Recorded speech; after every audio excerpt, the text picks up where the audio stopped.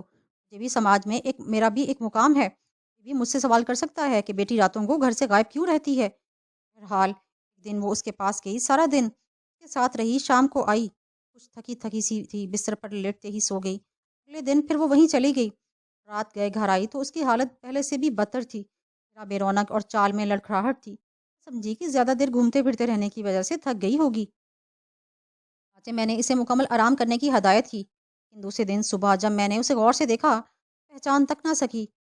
وہ دن اور 2 راتوں کے اندر شمائلہ کا سارا حسن، ساری جسمانی قوتیں ضائع ہو چکی تھیں، جیسے کسی نے اس کا تمام خون نچوڑ لیا ہو۔ بستر سے بمشکل اٹھی اور دوپہر کے وقت جانے کی تیاریاں کرنے لگی۔ اس وقت مجبوری تھی، اس کی حالت دیکھ کر میرے تو حواس ہی خراب ہو گئے تھے۔ میں نے آتے ہوئے لہجے میں کہا، تم حد سے زیادہ آگے نہیں بڑھ رہی؟ کیا حالت ہو گئی ہے تمہاری؟ آئینہ دیکھا ہے اس دوران؟ ماں میں نیلم کے پاس جا رہی ہوں۔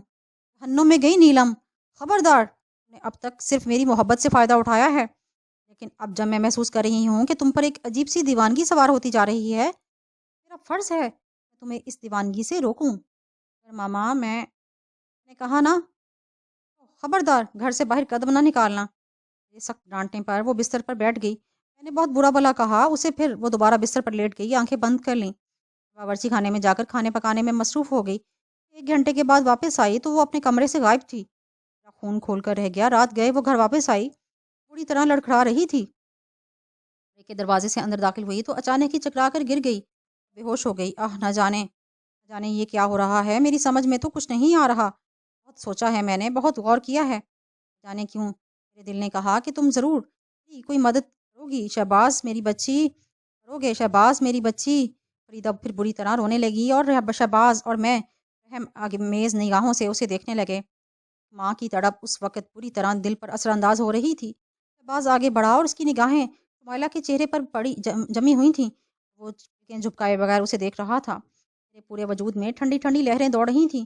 اس وقت تمام خیالات دل سے نکل گئے تھے۔ میں بھی بڑے سنسنی خیز حالات سے گزرا تھا۔ بابا میری زندگی کا محور بن چکی تھی۔ مجھے یہ صاف اندازہ ہو گیا تھا کہ وہ کوئی ایسی اسرار روح ہے جو میرے گرد چکرا رہی ہے، لیکن اس وقت جو یہ سارا مسئلہ کر رہا تھا یہ میری سمجھ سے باہر تھا۔ بعض خاص سے بے تکلف معلوم ہو رہا تھا۔ اس نے آگے بڑھ کر شمائلہ کی نبضیں ٹٹولیں، کو چھو کر دیکھا، اٹھا کر آنکھوں کو بغور دیکھا۔ شمائلہ کی کیفیت بالکل مردوں جیسی تھی۔ سوچ بھی نہیں سکتا تھا چند دن پہلے کی تر و تازہ لڑکی اس وقت کس حالت میں پڑی ہوئی ہے۔ اچانک ہی اس کے جسم میں ہلکی سی جنبش ہوئی، ہونٹوں سے آواز نکلی، ماما ماما۔ جلدی سے اٹھ کر اس کے پاس پہنچ گئیں۔ بیٹی ہوش میں آؤ شمائلہ، شمائلہ میری جان میری زندگی، ہوش میں آؤ۔ ماما مجھے جانے دو، ماما پلیز مجھے جانے دو، ماما وہ میرا انتظار کر رہی ہوگی، ماما ماما میرا اس کے پاس جانا ضروری ہے، ماما مجھے پلیز اس کے پاس جانے دو۔ فریدہ اور شہباز گہری نگاہوں سے اس کا جائزہ لے رہے تھے۔ اس کی آنکھیں بند تھیں اور وہ نیم بے ہوشی کی حالت میں بھی بار بار یہی کہہ رہی تھی۔ فریدہ نے بھرائی ہوئی آواز میں کہا، آخر یہ کیا ہو گیا ہے اسے؟ بتاؤ کیا اس پر جادو کیا گیا ہے؟ عورت کیا تم اسے اچھی طرح جانتے ہو؟ اگر ایسی بات ہے تو مجھے بتاؤ تو صحیح وہ کون ہے؟ ہماری سمجھ میں نہیں آ رہا تھا کہ ہم اس کی اس بات کا کیا جواب دیں۔ کم از کم میرا ذہن تو اس سلسلے میں کام ہی نہیں کر رہا تھا۔ فریدہ کے اس سوال پر شہباز بھی خاموشی تھا۔ فریدہ آنسو بھری نگاہوں سے دیکھ رہی تھی۔ اس کی نگاہیں بار بار ہماری طرف یوں اٹھ جاتی، خود بے بسی کا شکار تھے، اس کی کیا مدد کر سکتے تھے؟ خاموش شمائلہ کی صورت دیکھ رہے تھے۔ فتح نہیں شمائلہ نے اٹھنے کی کوشش کی، بستر سے تقریباً اٹھ گئی اور ایک جنون کا سا دورہ پڑا۔ فریدہ نے آگے بڑھ کر اسے پکڑ لیا، شمائلہ ہوش میں آؤ، شمائلہ ہوش میں آؤ میری بچی، جانے دو ماما، میرا انتظار کر رہی ہوگی، ماما وہ میرا انتظار کر رہی ہوگی، جانے دو، نہیں بیٹی وہ، جانے دو ماما، ماما مجھے جانے دو۔ شمائلہ زور لگانے لگی اور پھر خود ہی نڈھال ہو کر بستر پر گر گئی۔ وہ خاموش ہو گئی۔ اس کی کیفیت واقعی بہت خراب تھی۔ کسی بھی قسم کی بیماری انسان پر حملہ آور ہوتی ہے، آہستہ آہستہ اسے نڈھال کر دیتی ہے۔ نہ جانے یہ کیسی بیماری تھی، اس نے شمائلہ کو چند دنوں کے اندر اندر جیسے نچوڑ کر رکھ دیا تھا۔ فریدہ آہستہ آہستہ رو رہی تھی۔ اس نے رندی ہوئی آواز میں کہا، دیکھو تو یہ کیا زندہ بچ جائے گی؟ اس کی زندگی کے کچھ امکانات ہیں، تو ذرا اسے کیا حالت ہو گئی ہے اس کی۔ میری سمجھ میں نہیں آیا میں کیا کروں؟ باز نہ جانے کیوں میرے دل نے یہی کہا ہے میں تم سے رابطہ قائم کروں۔ خدا کے لیے کچھ کرو، خدا کے لیے کچھ کرو، خدا کے لیے شہباز کچھ کرو۔ میں خود اس کے لیے بے حد پریشان ہوں اور سوچ رہا ہوں مجھے کیا کرنا چاہیے۔ میں تم سے کیا چھپاؤں؟ باز اس عورت کا کوئی وجود ہے یا نہیں؟ سمجھا نہیں آنٹی؟ نیلم آنٹی نیلم کرتی ہے، نیلم ساجد علی، اس کے بارے میں کچھ تو پتہ تو چلے۔ تو اس کے شبے کا شکار ہوں، کہیں کسی شیطان صفت مرد نے شمائلہ پر یہ چکر نہ چلایا ہو۔ نہیں آنٹی، یہ آپ بھی جانتی ہیں اور میں بھی جانتا ہوں، نیلم ساجد علی کا وجود ہے۔ میں اس سے ملنا چاہتی ہوں، مجھے اس سے ملاؤ، اس سے معلومات حاصل کروں گی آخر وہ چاہتی کیا ہے، میری بچی کے ساتھ کیا سلوک کیا ہے، میری بچی پر یہ دیوانگی کیوں طاری ہو گئی، پتہ تو چلے مجھے، معلومات تو حاصل ہوں۔ رامزادی کی بوٹیاں چبا ڈالوں گی اپنے دانتوں سے۔ تو صحیح دنوں کے اندر اندر میری نوجوان بچی کا کیا حال ہو گیا، پی جاؤں گی میں اس کا۔ وہ سمجھتی کیا ہے، ماں سے ٹکرانا کوئی آسان بات تو نہیں۔ باس تم میری مدد کرو، راہ کرم میری مدد کرو، میں آپ کی ہر طرح کی مدد کے لیے حاضر ہوں۔ اصل میں ڈاکٹر گلریز کو دکھانا چاہتی ہوں، میرا فیملی ڈاکٹر ہے اور میں جانتی ہوں کہ قابل اعتماد بھی ہے، لیکن اپنے تمام راز کسی دوسرے کو سونپ دینا مصیبت کا باعث بھی بن سکتا ہے۔ خدا نخواستہ اگر کوئی اور بات نکلی اور شمائلہ کو کوئی نقصان پہنچا تو پھر ڈاکٹر گلریز تو ہمیں اچھی طرح جانتا ہے ہمارا رازدار بن جائے گا۔ میں اس کے ہاتھوں کے لونا بن جاؤں گی۔ سمجھ رہے ہو نا میری بات؟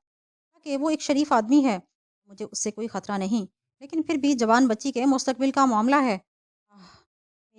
میں ہر طرح سے مصیبت میں گرفتار ہوں۔ میں نے دونوں کو اپنا رازدار بنا کر اس بات کا ثبوت دیا ہے میں دنیا میں سب سے زیادہ تم پر اعتماد کرتی ہوں، میری مدد کرو۔ باز نے گردن ہلائی اور مجھے اشارہ کر کے ایک طرف ہٹ گیا۔ خود تشویش زدہ نظر آ رہا تھا۔ میں نے اس سے کہا، ہاں کیوں، کیا بات ہے؟ میرا ایک بہت ہی گہرا دوست ہے ڈاکٹر آفتاب، اس پر ہر طرح کا اعتبار بھی کر سکتا ہوں۔ خیال ہے ہم ڈاکٹر آفتاب کو بلا لیتے ہیں، ہمیں شمائلہ کے بارے میں صحیح مشورہ دے سکے گا۔ ایسا کر لیتے ہیں اگر تم سمجھتے ہو کہ وہ اس حد تک قابل اعتماد ہے۔ سے میرا خیال ہے آنٹی ٹھیک کہہ رہی ہیں، شمائلہ کے معاملے کو اتنا نہیں اچھالنا چاہیے، کوئی اس سے ناجائز فائدہ اٹھانے کی کوشش کرے، میں اس سلسلے میں احتیاط رکھنا ہوگی۔ میں خود بھی اس بات کو محسوس کرتا ہوں، دیکھتے ہیں کیا صورتحال ہوتی ہے۔ ڈاکٹر آفتاب کو فون کرتا ہوں، یہ آخری فیصلہ تھا۔ سیدھا بستر پر شمائلہ کو درست کر رہی تھی جو اب بالکل بے ترتیب پڑی ہوئی تھی۔ باز نے قریب آ کر کہا، آنٹی میں اپنے ایک شناسہ ڈاکٹر کو بلاتا ہوں، کم از کم اس سے شمائلہ کی جسمانی کیفیت کا اندازہ تو لگانے کی کوشش ہوگی۔ کہہ کر شہباز ٹیلی فون کی جانب بڑھ گیا۔ میں خاموشی سے شمائلہ کا جائزہ لے رہا تھا اور میرے کانوں میں شہباز کی آواز گونج رہی تھی، ہلو، ہاں جی ڈاکٹر آفتاب سے بات کرائیے، بابا سے کہہ دیجئے کہ شہباز بات کر رہا ہے، باز امتیاز علی، کہہ تو دیجئے اسے آپ نے کسی قسم کی بدتمیزی کی تو اس کی ذمہ دار آپ خود ہوں گی۔ میں آپ سے کہہ رہا ہوں تو آپ اسے بتا دیجئے۔ جی میں انتظار کر رہا ہوں، باز نے سخت لہجے میں کہا، پھر کچھ لمحوں کے بعد بولا، ڈاکٹر آفتاب اور کیسے کیسے بدتمیزوں کو فون پر بٹھا دیتے ہو؟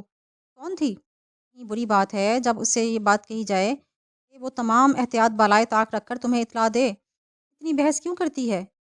اس کے بارے میں بتاؤ۔ کچھ لمحے کی خاموشی کے بعد کہا، سنو، باتوں سے بالکل گریز کرنا، ہماری فیس تمہارے پسند کے مطابق ادا کی جائے گی، نوٹ کرو اور تمام ضروری انتظامات کے ساتھ یہاں پہنچ جاؤ۔ ہاں پتہ لکھو اور دیکھو، بات سنو، کبھی انسان کی ذہنی کیفیت بالکل مختلف ہوتی ہے، مجھے جانتے ہو نا، بس ویسے تم انتہائی کنجوس آدمی ہو، مجھے اس بات کا علم ہے، لیکن تمہیں اس وقت کوئی نقصان نہیں ہوگا، وعدہ کرتا ہوں۔ ہاں لکھو۔ باز نے پتہ نوٹ کرایا اور پھر بولا، میرا خیال ہے ہمارے کلینک سے یہاں تک کا فاصلہ 10 منٹ کا بھی نہیں۔ ہاں مرض کی نوعیت میں بتا ہی دیتا ہوں، نوجوان لڑکی ہے، اچانک ہی اس پر کمزوری کا حملہ ہوا ہے، شاید چند روز کے اندر اندر اس کا وزن اتنا گرا ہے تصور سے بھی باہر ہو۔ باقی وجوہات کیا ہیں اس کا اندازہ تم خود لگا سکتے ہو، میں نے تمہیں یہ بات اس لیے بتا دی ہے کہ تم ذہنی طور پر تیار ہو کر آؤ۔ شکریہ، میں انتظار کر رہا ہوں۔ اس کے بعد ہم خاموشی سے بیٹھ گئے۔ فریدہ نے کہا، تم لوگوں کے لیے کچھ بنا کر لاؤں؟ نہیں آنٹی اس وقت نہیں، شہباز نے پوری سنجیدگی کے ساتھ کہا۔ پھر کچھ دیر کے بعد بیل بجی تو شہباز خود ہی دروازہ کھولنے چلا گیا۔